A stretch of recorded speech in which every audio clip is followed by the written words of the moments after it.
반갑습니다. 23일 화요일 새벽 하나님께 올려드립니다. 나는 예배자입니다. 찬양 부르십니다.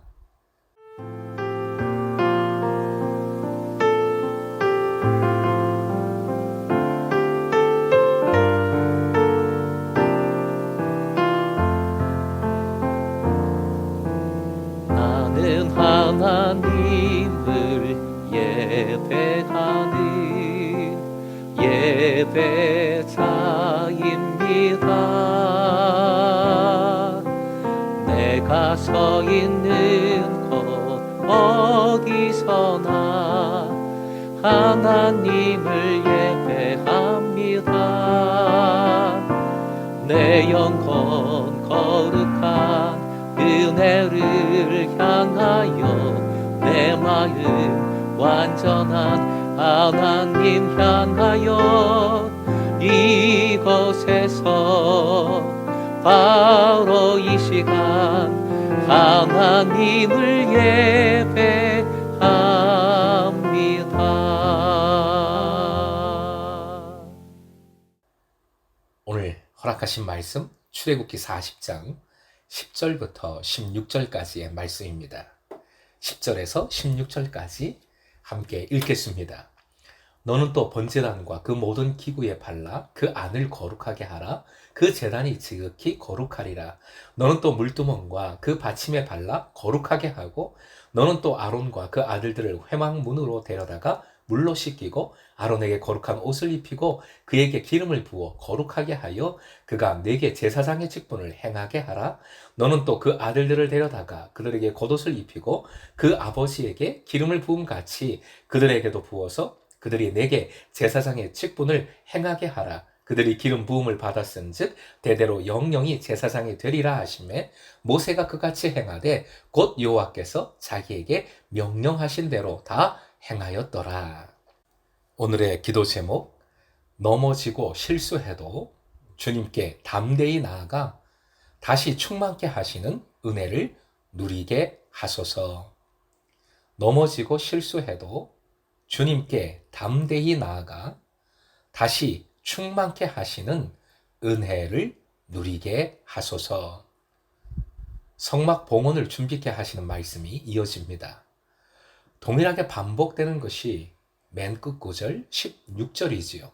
언제나 하나님 명령대로, 말씀대로 다 행하는 순종이 가장 중요합니다. 순종은 언제나 모든 것의 근원, 근본이 되는 것이지요. 10절부터 11절 번제단과 그 모든 기구 그리고 물두멍과 그 받침에 관유를 바르라 명하십니다. 10절 끝에 그 제단이 지극히 거룩하리라 하신 것은 번제단이 다른 성소 기구들에 비하여 특별히 거룩하다는 말씀이 아니고요. 다른 기구들과 마찬가지로 관유를 발라줌으로써 번제단을 지성물로 구별하였다는 뜻입니다.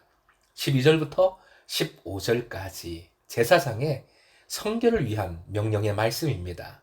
먼저 13절 제사장 역시 성소의 기구들과 마찬가지로 하나님께 속한 것이므로 거룩히 구별되어야 함을 보여줍니다.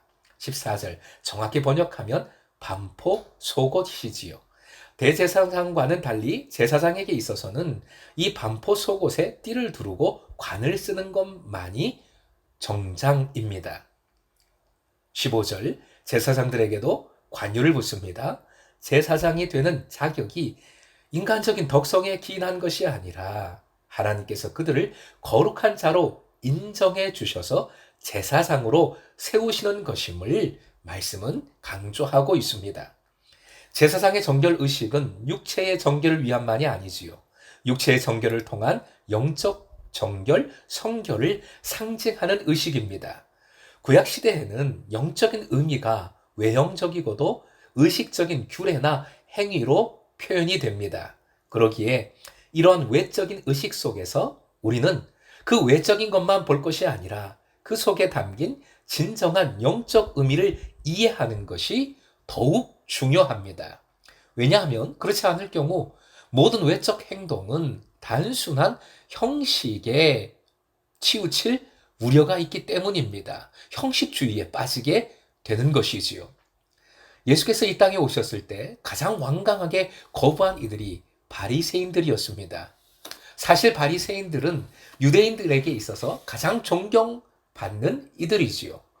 나라를 위해 목숨을 바치고 오직 하나님의 율법을 수호하고 지켰던 이들이었기 때문입니다. 바리새라는 이름은 불리하다라는 뜻입니다.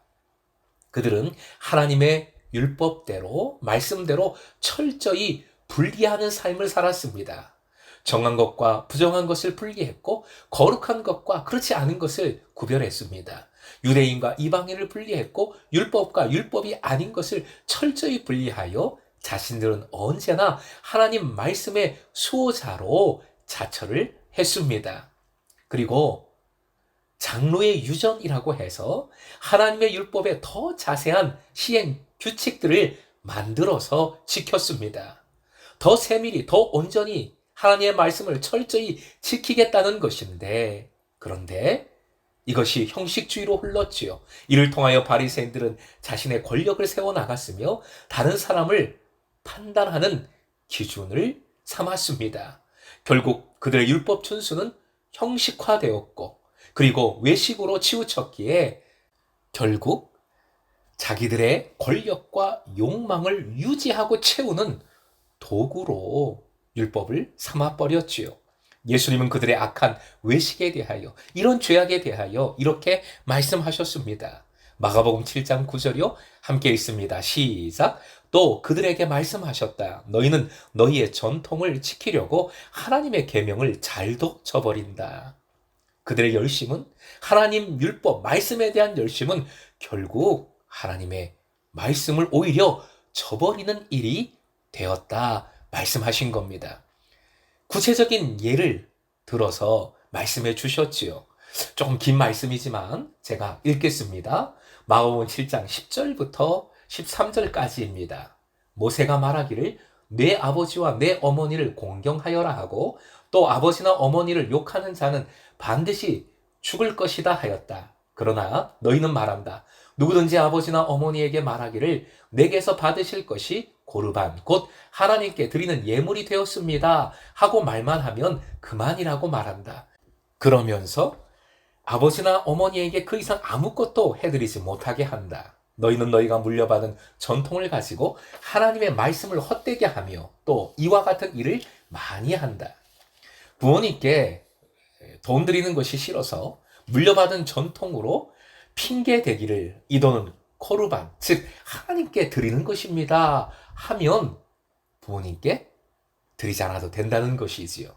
결국 부모를 공경하라라는 하나님의 말씀을, 그 정신을, 하나님의 뜻을 자신들의 전통, 사람이 세운 규칙으로 바닥에 내던지고 있는 모습입니다. 예수님을 통하여 우리는 왕같은 제사장이 되었습니다. 영생을, 하나님 나라를 유업으로 받는 사람들입니다. 찬란한 영광을 누리게 된 사람들입니다. 그러니 관유를 받은, 즉 기름 부음 받은 제사장처럼 성령 충만, 말씀 충만하여 겉과 속이 온전히 하나님만 경외해야 하겠습니다. 하나님의 말씀대로만 살아가십시다. 물론 실수하고 넘어질 수 있어요. 그런 잘못들, 아픔들 마구 판단할 것이 아니라 예수 그리스도의 은혜로, 자비로 내 스스로를 그리고 다른 사람을, 공동체를 바라봐야 하겠습니다. 함께 거룩함을 향하여 다시 일어서서 나아가야 하겠습니다.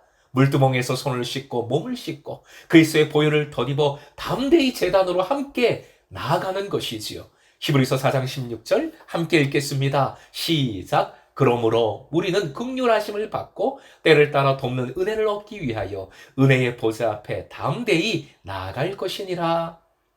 다시 불쌍히 여겨주시고 은혜를 주시어 충만케 해주실 줄 믿습니다. 서로가 동력할 때 이 믿음으로 예수 안에서 동력하여 서로 사랑하고 공동체를 굳건히 세워나가는 금성의 제사가 되길 소망합니다. 오늘도 충만함으로, 오직 주 안에서 충만함으로 왕같은 제사장의 삶을 살아가시길 주님의 이름으로 축원드립니다.